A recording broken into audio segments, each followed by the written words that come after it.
Tell me a little bit, like there's things like lack of budget control, power dynamics, things like that are going on. Because everybody's going to agree that's on this podcast and what you're saying here. But the thing is, what do we do about it? If we don't understand those underlying factors, then we don't even know where to start in terms of how do we fix it. So, what are some of those underlying factors?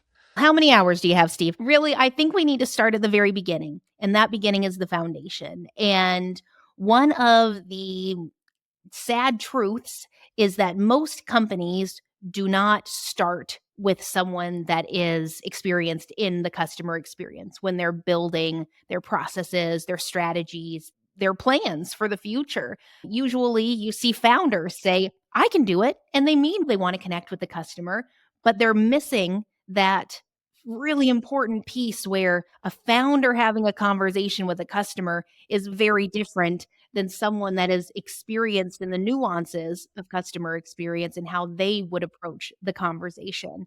And so from day one, you've got leaders of companies that are saying, not only is this something that anyone can do because I've never done customer experience and I'm going to go and do all of these things, but I can do it while I'm the CEO of a company, while I'm also building things with the developers, while I'm doing all of these things. So it's not something that requires time and effort and skill. So that's day one.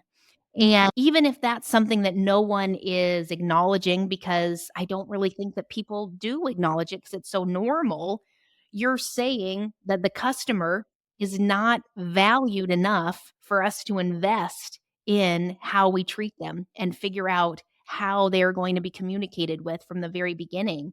And then that tells your staff, hey, we don't really need somebody to do this. Somebody just hop in there. Anybody can do this. It's fine.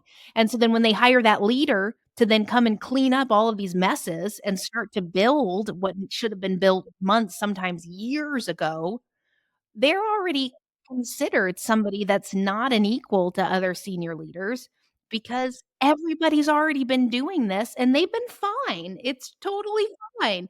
So they can't ever, that power dynamic from day one is you're not that important. We really just hired you out of desperation. We're going to give you a lot of KPIs that you don't actually have any control of what the outcomes are on them, but it makes sense for you to own them. And then we're going to continue on our way. And what a horrible way to build this ecosystem with your company and how that impacts the customer.